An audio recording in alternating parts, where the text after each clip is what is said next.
Every morning between 5 and 7, I would clean offices in Siemens, and every night between 5 and midnight, I would be serving pizzas. I think that's such a powerful example for you to start out cleaning the offices that one day you aspired to work in. When we work with law firms, it's really also about what are they doing outside of these transactions and these deals. I think it's fair to say that your organization has been through a period of change over the last few years. If you have a seat at the table, you have a duty to speak.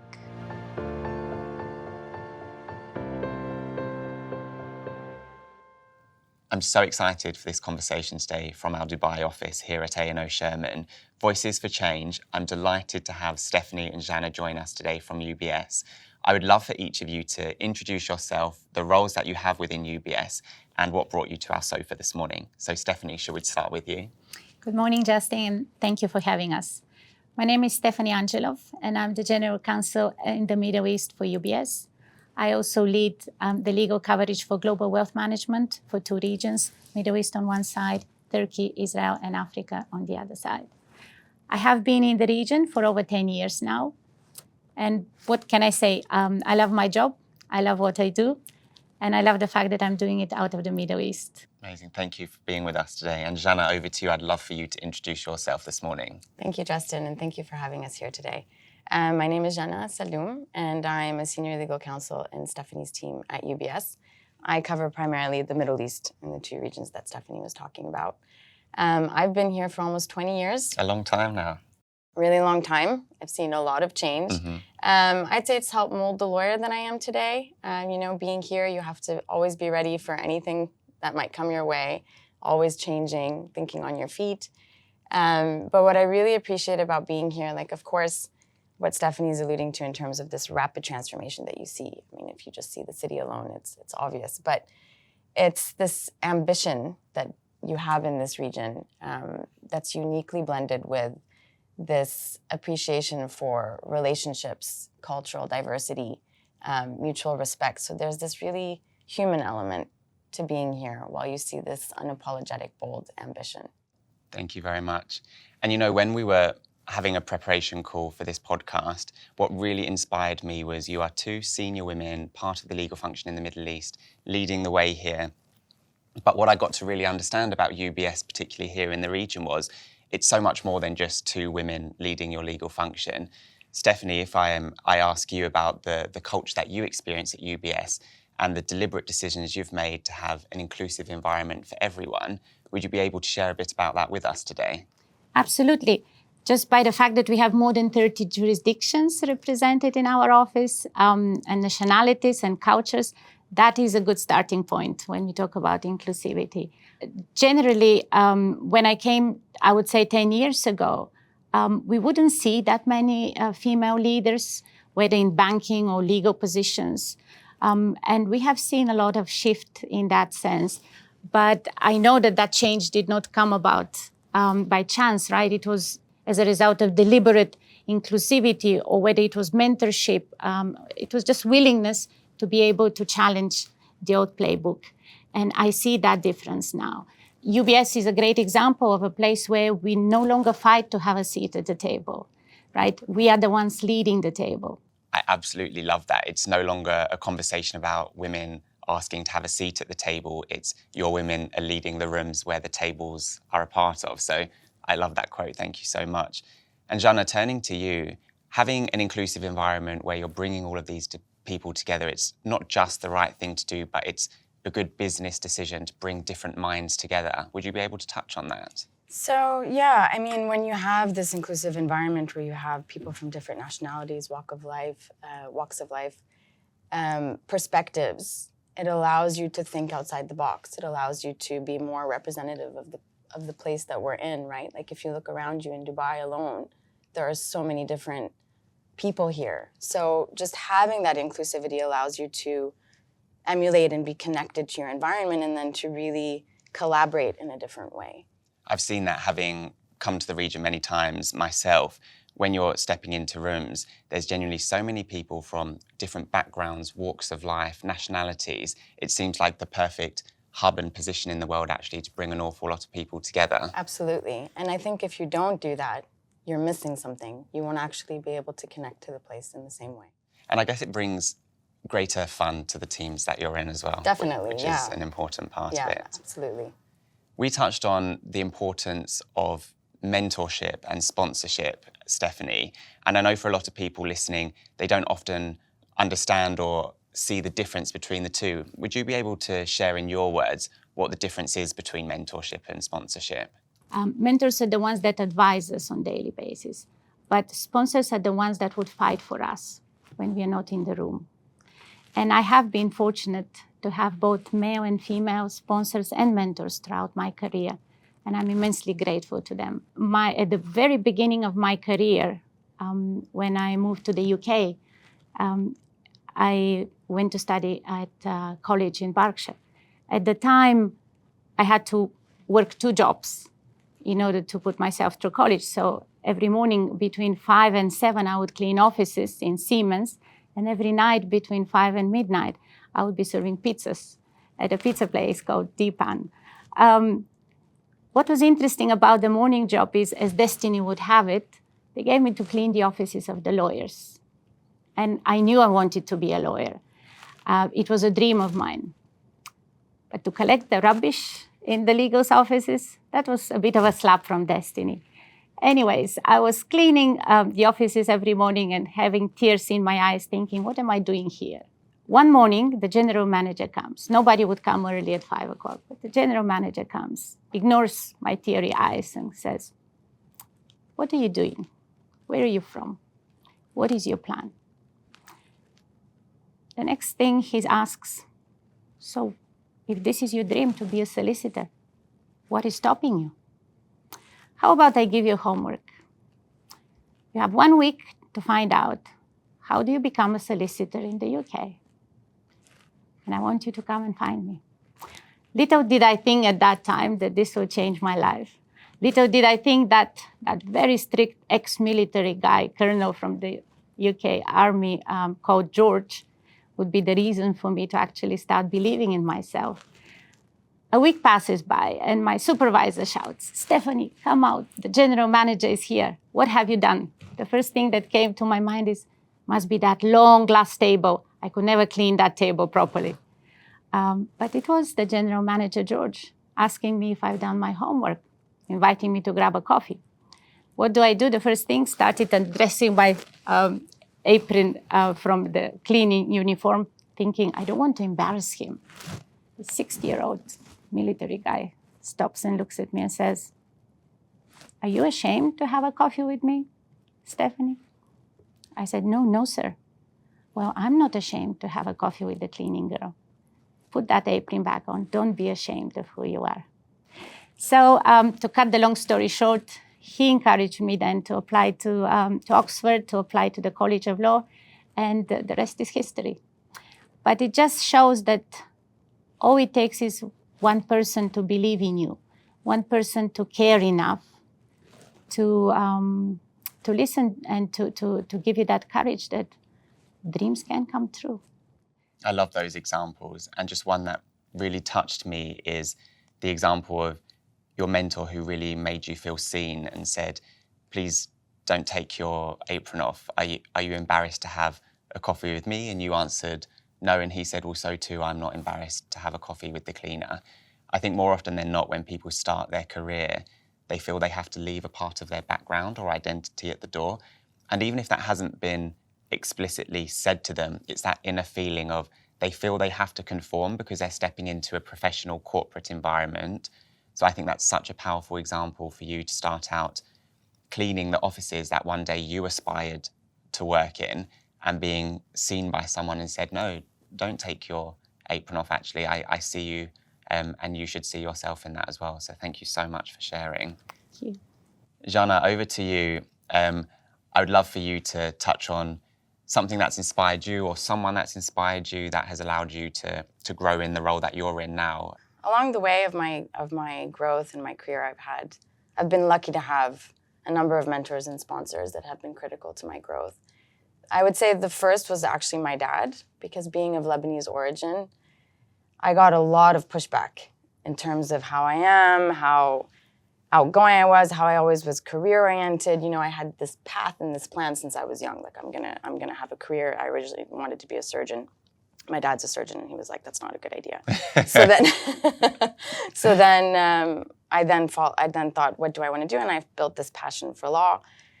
But the amount of resistance I got, and this way of labeling me as, she's too strong-headed, she's never going to be accepted. So many people said, no man will ever accept you, like this independence that you're fostering, all this. But my dad was always my biggest champion. He was like, do what you want, do what you love.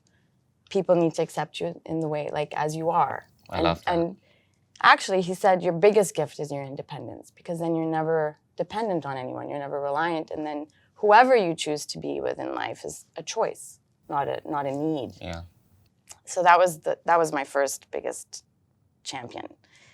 My second, I have to say, is Stephanie. So, I had been in private practice for many, many years, financial services. After that, I decided to start my in-house career, and I was head of legal for a tech company, regional tech company. And then I decided I wanted to go back to financial services banking. Obviously, by that time, going back to private practice would be really difficult. And so I thought, okay, in-house, where is this going to go? A mutual friend actually introduced me and Stephanie, and I will never forget this because she took the time to meet with me. My friend had shared my CV with Stephanie, and she said, that's a great CV. Let me have a coffee with her. So she put us in touch. Stephanie didn't have a position at the time. She just took the time to meet with me, sit with me, to guide me. Yeah. And then the universe just, paved a way forward for us. And a couple months later, she sent me a message and said, are you still looking for a position? And then a position had opened up in her team. And I had a few things lined up, but then I just felt like this was such a gift. So I said, absolutely, I'm still looking for a position. And then, 3 years later, here I am.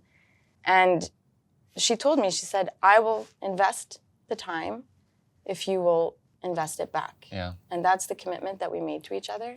And she has been my mentor and my biggest sponsor, really. And it's also, for me, a lesson in, we're always quick and rushing in life, but also pausing to take that coffee, to say yes to something, even if in the present day, you think nothing can come of that. People will write it off and say, I'm too busy, I'm not going to invest in myself and have a coffee with someone. You never know where that coffee could lead to, right? Yes. And I guess your story is a testament to that with Stephanie. Yes. Yeah. Now, I wanted to ask both of you, I think it's fair to say that your organisation has been through a period of change over the last few years, and it really resonates because Allen & Overy merged with Sherman & Sterling to create A&O Sherman. One of the things that's often left out of the conversation is the pressure placed on leaders during times of change and uncertainty. As a leader, it's expected that you carry on, you have to walk in and be positive for everyone, you have to lead with clarity and certainty, even though behind the scenes there may not be that level of clarity and certainty for your team or for you as an individual. How did you balance that throughout the merger you experienced, and how did you step forward for your team in that time of change? We talk a lot about courageous leadership, and I think it is in times of change that shows at its best. I think what is to be a courageous leader? To have integrity in action, but also to be okay to be vulnerable. And what do I mean by that? Having the courage to say, first of all, no, when it's easier to say yes. Having the courage when you're in the room and the room is silent to be the one that speaks up. That preps you then for even more challenging times and how to handle one of the biggest financial mergers of all times. I would not lie to you. It was tough. It was challenging, and it was uncertain. And I said to myself, what can I do? Number one, being honest with my team, being transparent as much as I could, but also admitting to them that I don't have all the answers, right? And that we'll co-create them together, and that we just have to have faith, right? To be hopeful that things will work out for the best. That was the only way we could go through that together. And I'll leave Jana to tell whether it worked. I think people tend to forget that being a leader in this region in the best of times is really tough because you're navigating through a constantly evolving landscape, rapid change, cultural diversity, changing business expectations and needs. So already, in the best of times, it's tough. Add to that the layer of this unbelievably complex merger.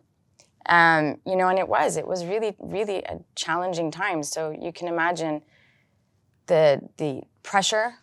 We had to deliver very complex work and very tight deadlines. There was no room for error.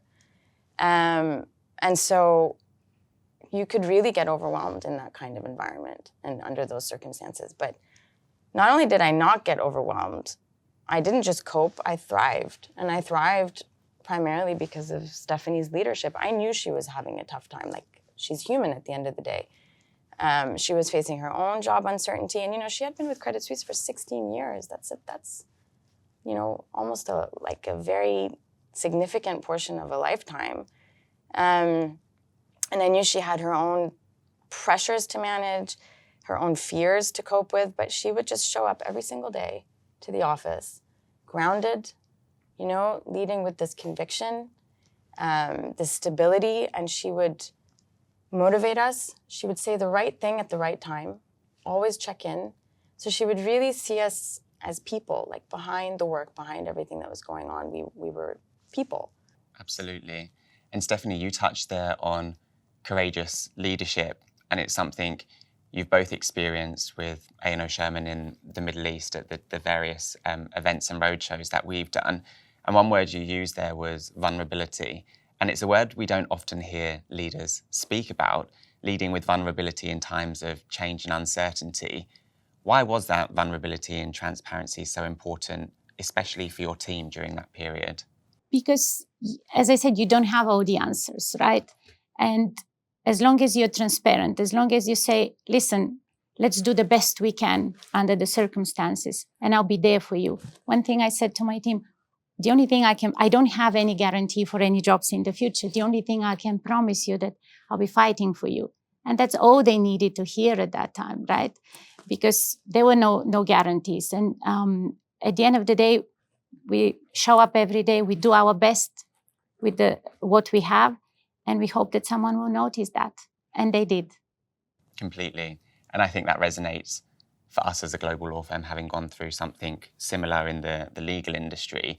It's about bringing people along the journey with you and finding those connections. You may be two different teams, but actually there's so much more that brings you together than divides you, as cliche as it is to say. And that's kind of been my experience throughout the process as well. Yeah. I think it's also a good example of clients and law firms are not too dissimilar from one another, and we each navigate the good and the less good, so to speak, throughout a business life cycle. I know you are both very close to the panel law firms that you work with, and you're very deliberate about who you want to work with within the Middle East market. What do you look for in law firms, and what really divides the difference between those that work so well with clients and those that don't quite hit the mark for you? Legal excellence, absolutely. But having that relationship that allows us to be open with our partners from the law firms, for them to understand what is our strategy, where are we going, what are the difficult times we're going through, and to be able to be our strategic advisor, not just, okay, this is the law.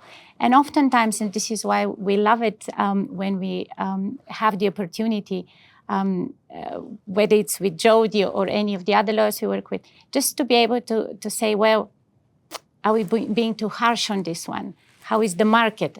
Are we being too conservative? What is your view? And I know that I will get a fair answer. Jana, over to you. You also expect more from your law firms off-deal, and it's those off-deal relationships that create the greatest impact when you choose or work with your panel law firms. Why is that important off-deal as much as it is when you're doing the deals as well? Yeah, I mean, going back to this idea of this partnership, this collaboration, when we work with law firms, it's really also about what are they doing outside of these transactions and these deals.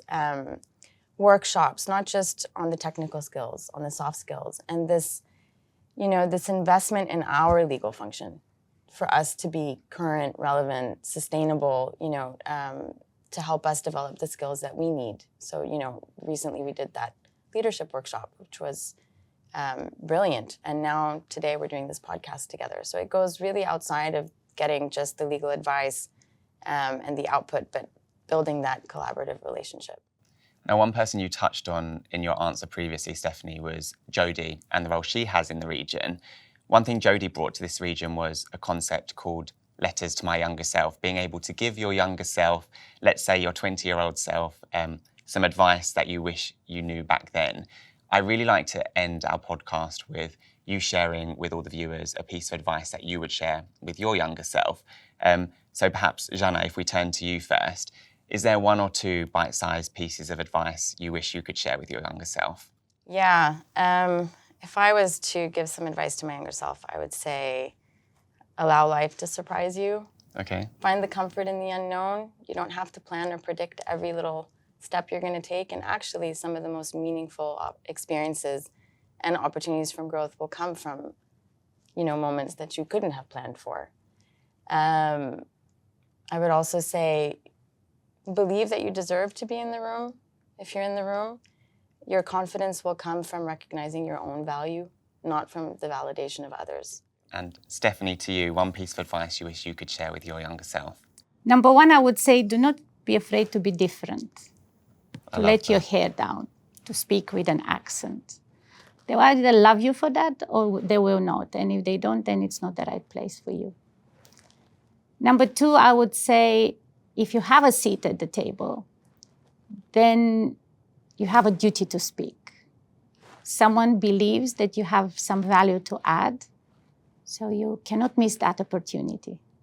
Number three, I would say if destiny throws at you a new opportunity, something that is challenging, scary even, don't think too much about a million reasons why you shouldn't do that, why you may fail at it.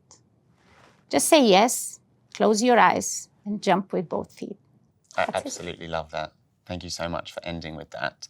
Now, when we thought about Voices for Change and what we wanted to achieve with this global podcast, I couldn't think of two stronger women in the region leading by example. So it would be remiss of me not to say thank you for pulling up a seat with us this morning and for sharing all of that advice with our people watching today. So thank you. Thank you, Justin, for having us. It was a pleasure. Yes, thank you.